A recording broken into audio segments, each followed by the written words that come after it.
네, 지역사회 비기슈를 끈질기게 추적하는 김민욱의 기자 콜럼보 시간입니다. 김 기자, 예. 오늘 어떤 주제 취재하고 왔습니까? 예, 지난 6일 밤 32년 만에 낙동강 하구뚝이 네. 개방됐습니다. 이 낙동강 하구 지역이 이제 기수 지역의 생태계 복원에 앞서서 네. 이제 실증 실험을 한 건데요. 예, 하지만 인근 농민들은 뚝을 개방하면 염분 피해가 발생할 거라며 반대하고 있습니다.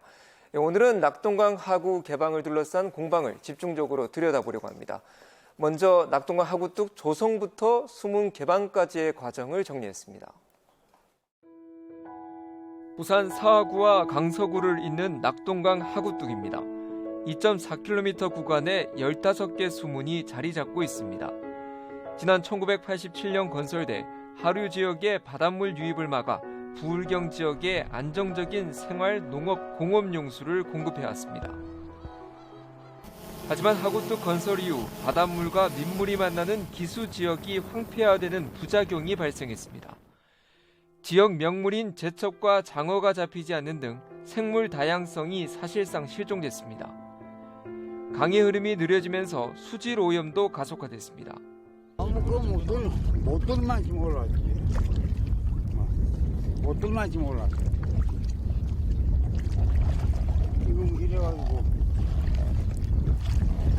이런 가운데 낙동강 하구 개방은 지난 2012년 3월 문재인 당시 부산 사상구 국회의원 후보가 당에 공식 건의하면서 논의가 시작됐습니다.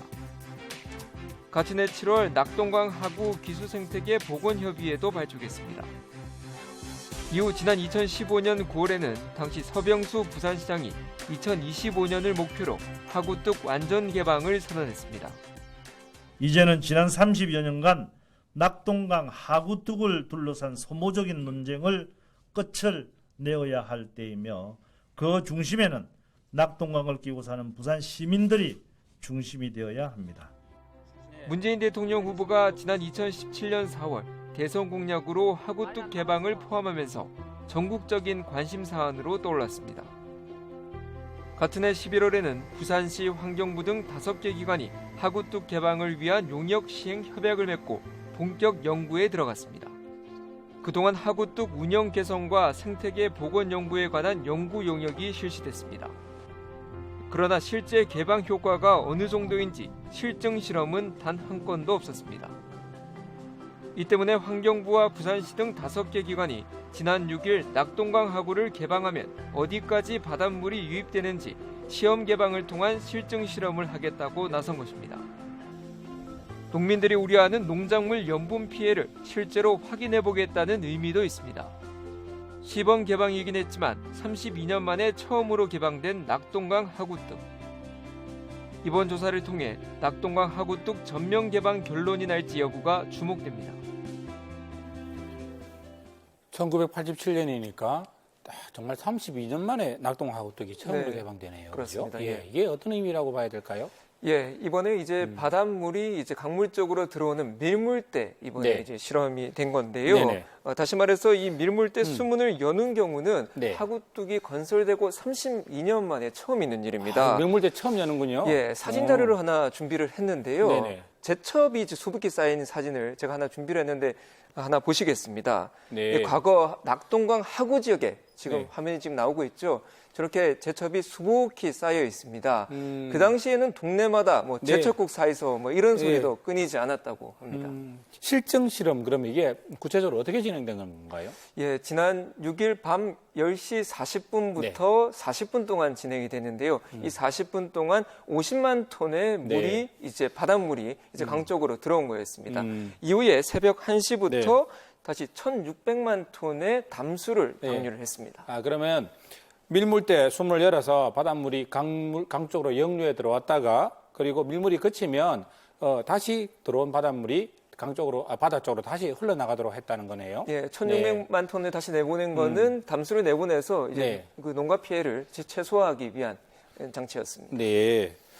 이 연구 영역을 맡은 네. 팀이 이제 부산대 연구팀인데요. 이 부산대 연구팀은 바닷가 상류 3km 지점까지 들어올 것으로 바닷물이 들어올 것으로 예측을 하고 있습니다. 네네. 이 염분 농도는 0.3 PSU를 기록할 것으로 보고 있습니다. 근데 PSU가 뭔가요? 조금 용어가 어려운데요. 네. 이게 실용 염분 단위라는 겁니다. 다시 말해서 네. 바닷물이 이제 1kg당 네. 녹아 있는 염분의 총량을 그램으로 이제 표시한 단위입니다. 소금이 몇 그램 녹아 있느냐 이 말이네요. 예, 그렇습니다. 네, 네. 대체적으로 이제 바닷물의 이제 농도가 네. 한 20에서 30 PSU가 된다고 하거든요. 네네.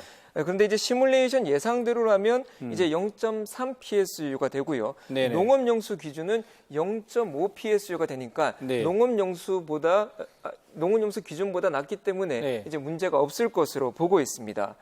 즉 이제 이번 실증 실험은 네. 시뮬레이션으로 예상한 게 실제 결과치로 그대로 이어지는지 그 과정을 확인하는 과정이라고 볼 수 있습니다. 네. 그러면 자 실증 실험 이번에 처음으로 실시를 했는데 그 결과 언제쯤 나올까요? 예, 최종 분석 발표는 한 달 정도가 걸릴 것으로 보고 네. 있습니다. 실험 결과 농가에 피해가 가지 않는 것으로 염분 피해가 가지 않는 것으로 나타난다면 네. 오는 9월에 2차 개방 실험을 할 예정입니다. 이게 낙동강 수문 개방하자는 요구가 이게 오래전부터 있었죠. 그 기대감이 크겠습니다. 개방 원하시는 분들은. 예, 그렇습니다. 지난 6일 낮에 이제 낙동강하고 기수 생태 보건협의회 등 네. 60여 개의 시민단체와 환경단체 회원들이 모여서 네. 강, 바다와 만나다 이런 주제로 낙동강 하구뚝 개방 이제 소통 행사를 열었습니다. 네. 이 수문 개방이 환영에 대한 포토타임 또 퍼포먼스를 열기도 했고요. 하구뚝 수문 개방 준비 상황도 지켜봤습니다. 네. 기수역이 차단되다 보니까 제첩이 사라지고 어종이 예전에는 한 많은 어종이 그 상업성 어종이 있었는데 최근에는 상업성 어종도 거의 사라지고 어장이 항폐화되고 반면에 반발하고 있는 분들도 있으시죠. 특히 농사 지으신 분들, 낙동강 하류 지역에서 농사 지으시는 분들이 크게 반발하고 있다는데 어떻습니까? 예, 그렇습니다. 이제 6일 저녁 농업인들 50여 명이 6일 저녁 7시부터 네. 비가 오는 날씨 속에서도 모였는데요. 이 트랙터를 끌고 오며 네. 수문 개방에 대한 반대 의사를 표시했습니다. 예, 집회는 저녁 10시까지 이어졌는데 다행히 물리적인 충돌은 없었습니다. 강물의 염분 수치가 높아지면 농작물에 피해가 간다는 건 어떻게 보면 상식적인 부분일 텐데요. 그렇습니다. 어떻게 김 기자 이 부분 취재했습니까? 네, 그렇습니다. 이 낙동강 하구에서 네. 염분이 유입이 되면 어느 정도 피해가 있는지 네. 실제 인근 농가를 찾아서 얘기를 들어봤습니다. 낙동강 하구뚝에서 3km 떨어진 낙동강 지류 맥도강입니다. 신순식 씨는 이곳에서 11년째 낙동강 물을 농업용수로 이용해 시설하우스 상추 재배를 하고 있습니다. 그런데 신 씨가 재배하는 상추 가운데 대부분은 크기가 작고 말라 있습니다. 땅속에 박혀있는 시설하우스 지지대는 녹슬어 부식돼 있습니다. 지금 상추가 잘 안 자랍니까? 안 됩니다. 염이 너무 받친다 보니까 임시는 이렇다도 가면서 슬슬 이 짭다 보니까 또 배추에 뭐 이거 소금에 배추 지려놨다시피 그러다 뭐 다 말라 죽어버리고 좀 힘들지. 한 전체 100이라면 지금 몇 퍼센트가 상품 가치가 없는 겁니까? 상품은 지금 한 7, 80%. 실제 염분 농도는 어느 정도일까?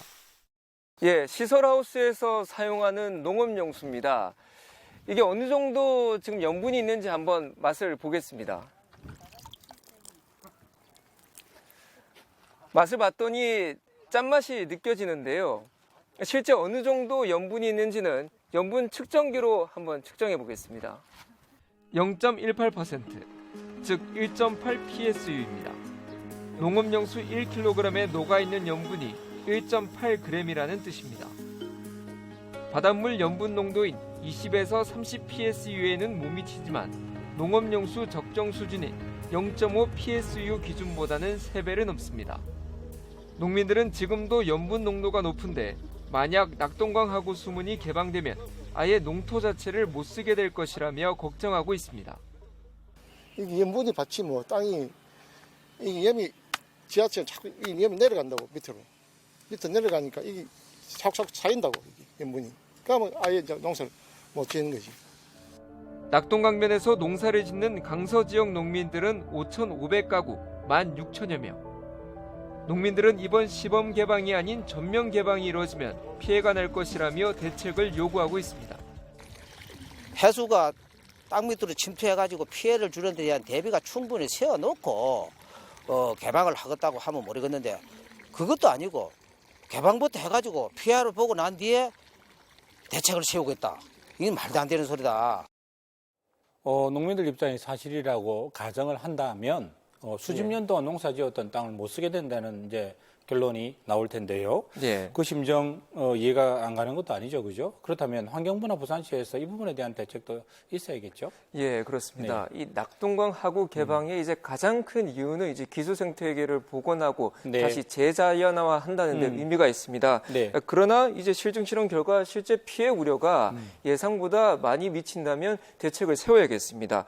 이 농가 피해가 예상되는 만큼 네. 부산시 등도 협의체를 구성해 대책 마련에 나서겠다고 하고 있습니다. 이번 시험을 통해서 이해관계자된 농민과 어민, 시민단체, 환경단체들을 반대하는 목소리와 찬성하는 목소리가 있기 때문에 앞으로는 그분들과 같이 협의체를 구성해서 취재를 해보니까 네. 그 농민들은 이 실험에 대해서 환경부와 부산시는 꾸준히 설명했다고 하지만 네. 여전히 전문적인 연구도 있고 정말 피해가 나중에 발생하면 어떻게 할까 하는 이제 불안감이 있습니다. 분명히 이제 부산시하고 환경부는 그동안 충분히 설명했다고 하지만 네. 농민들이 제대로 이해를 하지 못하고 여전히 궁금증이 나온다면 네. 꾸준히 설명을 하고 설득하는 작업이 필요해 봅니다. 그리고 실제 나중에 피해 발생 우려가 예상되는 실험 결과가 나온다면 네. 충분한 보상 대책도 마련해야 할 것입니다. 그런 부분도 고민이 필요하겠죠. 생각해보면 제 어린 시절에 여름에 한창 가물 때면 그 바닷물이 물금인가요? 치수산까지 역류를 해서 수도꼭지 틀면 짠물이 나오기도 했어요. 그래서 물을 못 먹기도 했던 기억이 나거든요. 환경보호는 당연히 중요한 일이고 그리고 무엇보다도 또 다른 측면에서 염분 피해에 대해서도 제대로 된 조사가 이번 기회에 있어야겠습니다. 김 기자 오늘 수고했습니다.